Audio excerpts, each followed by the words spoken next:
안녕하세요. 심플한 관심 종목 TV입니다. 해당 영상은 이제 종목 TV입니다. 해당 영상은 이제 정세균 총리 사의 표명, 이미 대통령에게 사의 표명을 했다. 이래가지고 여권에서 지금 대선 출마 공식화 변수될 수도 있다.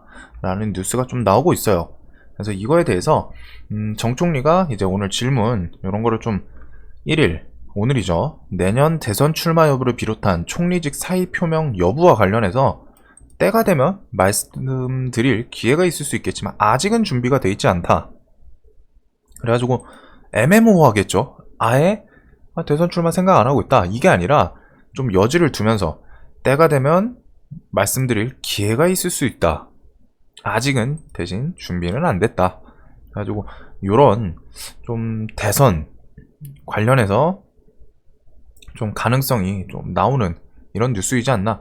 그리고 이게 말씀드린 것처럼 그냥 안 한다고 하면은 안 한다고 말을 했을 텐데 애매모호하게 지금 대답을 했어요. 즉 조금 마음은 있지 않나 라는 생각이 드는데, 하여튼 요거에 대해서 자 지금 이제 관련해가지고 좀 관련 주들 좀 간단하게 미리 모아두는 게 좋겠죠. 그래서 이 뉴스가 일단 오늘 장 마감 전에 있었습니다. 제가 봤던 뉴스가 이게 한 2시, 3시? 3시쯤에 있었던 뉴스인데, 하여튼, 이런 식으로 대선 작업 돌입했다. 여의도에 캠프 사무실 계약했다. 뭐 이런 식으로. 그래서 지금 4월 7일 보궐선거 기점으로 갔다가 끝나면은 정세균 국무총리가 곧바로 사의 표명을 할 것으로 지금 얘기가 나오고 있고, 그 다음에 보선 끝나면은 4월 10일 공식적으로 사의 표명하고, 이거 날짜 기억을 해두세요. 이것도 물론 이제 어떻게 보면 이제 찌라시성 뉴스이긴 한데 이런 뉴스들이 맞을 때가 많습니다. 그래서 4월 10일 사의 표명 하고 여의도로 복귀해서 대선 행보에 4월 중으로 대선 주자로 나설 것으로 좀 예상한다. 핵심 관계자. 자, 그래가지고 여의도에 200평대 캠프 사무실 2개를 또 계약을 했다라는 점. 그래서 이게 지금 뭐 대선을 하겠다라고 말을 한 건 아닌데 지금 이런 상황들 이런 걸로 인해서 좀 대권 출마에 대해서 좀 얘기가 나올 가능성이 높지 않나. 가지고 일단은 4월 7일 재보선 이거 직후 4월 10일 일정을 좀 챙겨볼 수 있을 것 같고, 관련주들 간단하게. 그래서 뭐 뒤에 또 윤석열처럼 막 지지율 올라가고 막 하면은 뒤에 막 붙을 수 있어요. 근데 일단 시장에 나와 있는 관련주들은 좀 적습니다. KPTU는 얘는 오늘 윤석열로 간 것 같거든요. 그래가지고 얘도 관련주이긴 한데 얘는 좀 애매모호해가지고 좀 빼놓고, 그 밑에 이제 정세균 총리 처음 테마주로 탔을 때가 이제 이렇게 수산중공업이 좀 대장을 하면서 탔었죠. 그리고서 K탑 리츠, 알루코, 쌍용양회, AP유성, 뭐 대한약품 등등이 있는데 AP유성도 이제 좀 수급 주다 보니까 빼는 게 좋을 것 같고, 쌍용양에도 실질적으로 시총이 3.7조 엄청 크죠. 얘는 수급주예요. 그렇기 때문에 수급주들은 기본적으로 대선 테마 관련주로 못 움직입니다. 가능성이 있다 아니다가 아니라 안 움직여요. 세력이 대선 테마 엮이는 거는 무조건 시총 작은 애들을 좋아합니다. 즉 쌍용양에는 건들지도 않을 가능성이 높아요. 자, 여튼 이렇게 관련주들이 그렇게 많지 않고 좀 영상 짧게. 자, 그래서 일단 수산중공업이 가장 대장이었죠. 그래서 이제 수산중공업의 정석현 회장, 그리고서 정세균 총리가 앞혜정씨, 종친이라고 해요. 그러니까 좀 가깝죠. 좀 뭐 제로 측면에서 나름. 그리고 알루코 같은 경우 정세균 총리랑 알루코 회장 이제 같은 고향 동양 사람이라고 합니다. 플러스 정세균 총리가 그것 때문인지 베트남 알루코 산하에 있는 알루비텍 비나 공장을 방문했던 이력이 있어요. 그래서 관련주로 엮여 있고, K탑 리츠 대표랑 총리 고려대 동문 77학번이라고 합니다. 지금 시간에 올라 있는 건 얘랑 얘죠. 그래서 대한약품은 대한약품의 사내이사와 전주 신흥고 동문. 그 다음에 쌍용양에는 아까 전에 이제 시총이 너무 커서 뒤로 빼놨는데 정세균 총리 쌍용그룹 상무이사 출신이기 때문에 이런 거는 좀 엮지는 못할 거예요. 솔직히 시총이 3.7초이기 때문에 세력들이 건드릴 수 있는 그런 시총은 아닌데, 이런 사실이 있다라는 점. 자, 그래서 일단 시간에서 가장 반짝한 거는 얘네 두 개죠. 봤을 때 수산중공업, K탑 리츠. 그리고 실질적으로 처음 대장 역할을 했던 것도 수산중공업이긴 합니다. 그래서 일단은 자, 요거 관련해서 일단은 차트 그냥 뭐 좀 간단하게 보면은, 기본적으로 요 수산중공업 회사는 좀 오래되긴 했어요. 그래서 이런 바닥권 4,000원짜리 넘어왔던 자리, 이런 자리 다시 재돌파했죠. 그래서 요 앞에 이 산을 좀 넘어주는지, 이거를 좀 위주로 보면 될 것 같고, 지금은 그냥 추세 좋고 시간에 또 떠가지고 아마 한 요쯤에서 시작을 하겠죠. 5,000원 부근. 그래서 요거 돌파를 해주는지, 그리고 저게 뉴스가 증권사 뉴스에 붙어가지고 올라주는지, 이걸 보면 될 것 같고, K탑 리츠도 미묘하게 차트가 비슷하게 움직입니다. 딱 봤을 때 흐름이 비슷하죠. 흐름이 비슷해요. 즉 같은 테마이기 때문에 움직임이 비슷한 겁니다. 1월 달에 이렇게 움직임이 비슷하죠, 둘이. 그래서 K탑 리츠도 최근 이렇게 올라왔는데, 얘 같은 경우에는 좀 움직임이 그렇게 좋았던 애로 기억은 안 나는데, 일단은 엮여 있으니까. 대신에 얘의 장점은 시총이 엄청 가벼워요. 시총 728억밖에 안 되네요. 시총이 너무 가벼운데, 이런 장점이 있다는 점. 그다음에 알루코는, 얘는 원래 이제 전기차 2차 전지 쪽으로 재료가 엮였었죠. 그래서 상승을 했을 땐 2차 전지로 올랐어요. 그 점. 그래가지고 지금 2차 전지로 여기서 진짜 계속 날뛰었는데, 이런 곳에다가 박스권 좀 고점 만들어 놓고 요 앞에 이런 자리. 그래서 일단은 이런 것을 좀 넘어가 주는 게 좋겠죠. 대신에 재료 측면에서 이런 거는 좀 대장순으로 되는지를 좀 잘 봐야 됩니다. 그래서 뭐 대한약품, 얘는 좀 시간에 반응도 없고, 지금 회사가 좀 딱 봤을 때 거래대금이 딱 한 번 붙었어요. 20년도에. 즉 이 회사는 시장에서 못 보신 분들도 많을 겁니다. 왜? 평상시에 거래대금이 안 붙었다는 거는 세력들이 작업을 치던 종목이라던가 그런 가능성이 조금 적은 거예요. 그래서 이때 지금 회사가 1996년부터 오래됐네요. 20년이 넘었는데 대금이 딱 한 번 터졌어요. 이렇게. 그만큼 이 회사는 아무도 손을 안 탄 회사일 가능성이 높다라는 점.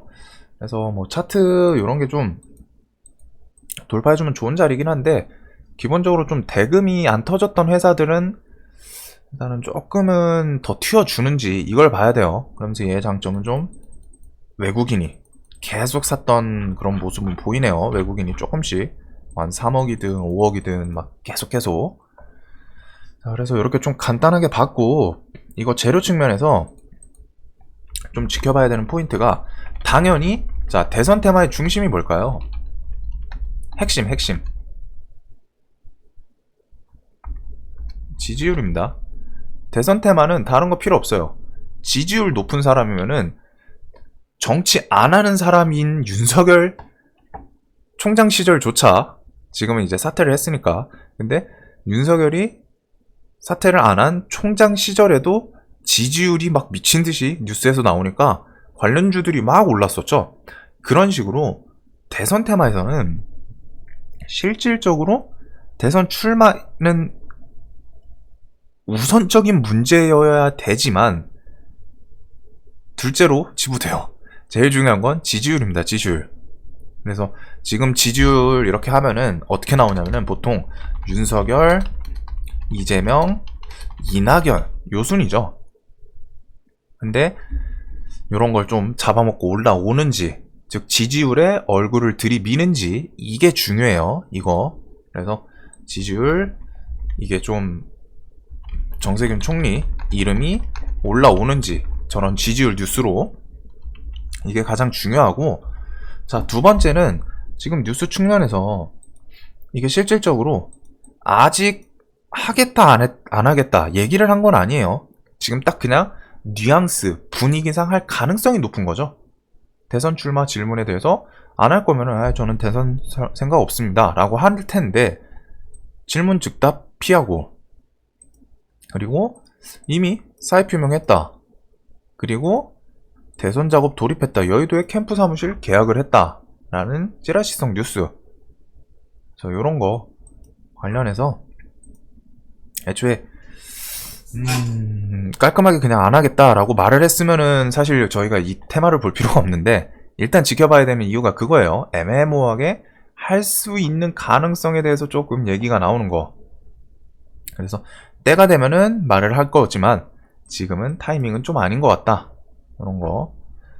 자, 그래서 여기서 일단 중요한 건 요것도 있겠죠. 4월 12일쯤 사의 표명을 한다는데, 재료로 갖다 움직일 수 있는 게 지금 사의 표명. 이거 한번 사의 표명을 하면은 사람들이 시장에서 대선 출마하는 거 아니야? 혹은 세력 측에서 이걸 이용할 수도 있겠죠. 사의 표명하는 날, 지금 4월 12일이라고 나오는데 뭐 이거는 일단 찌라시니까 그 뒤로 될 수도 있고, 4월 7일 보궐선거 그 부근에 붙여가지고 할 수도 있습니다. 그래서 4월 7일부터 그 보궐선거부터 사의 표명 일자, 정확히 일정, 언제 얘기가 나오는지 그때쯤 되면은 더 뚜렷해질 거예요. 그래가지고 요런 거는 한번 뉴스 될 수 있다는 점. 그래서 사의 표명을 하면 대선 출마하는 거 아니야? 윤석열 관련주도 똑같았었죠. 윤석열 관련주 총장 그만두겠다. 기대감 빵. 윤석열 관련주가 이때부터 미친듯이 올랐어요. 자, 어딨지?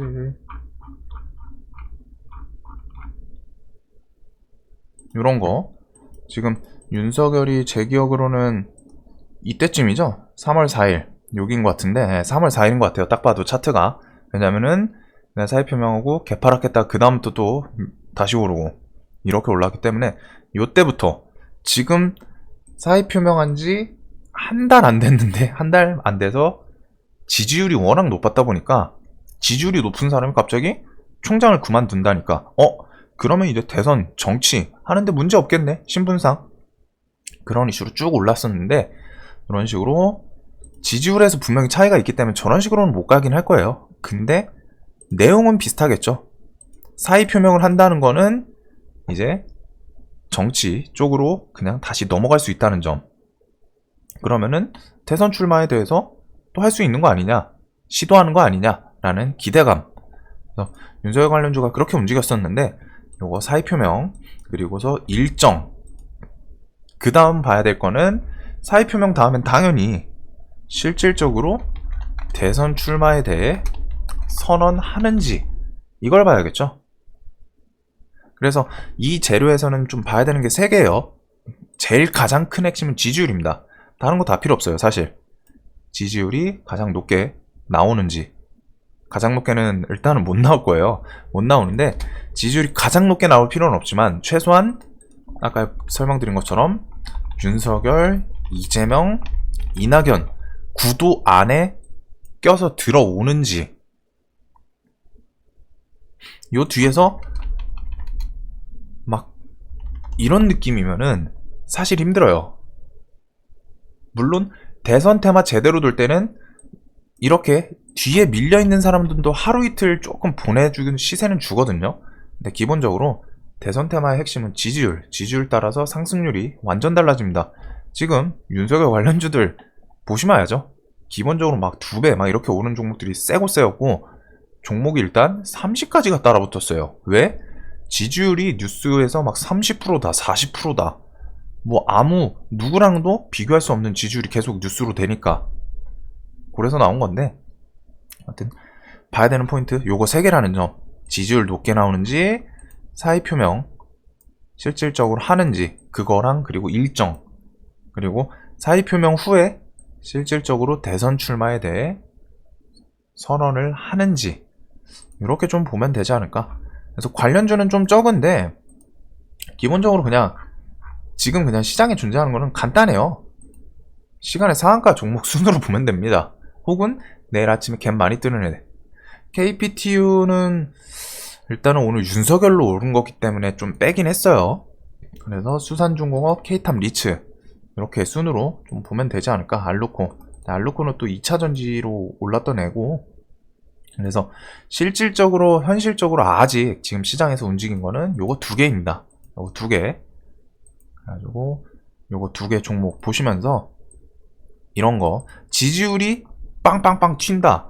그러면 윤석열처럼 갑자기 또 여기저기서 막 고려대학교 77학번 이거 77학번 동기들 이런 것도 찾을 수 있어요. 근데 일단 그 전에 지지율이 높아져야겠죠.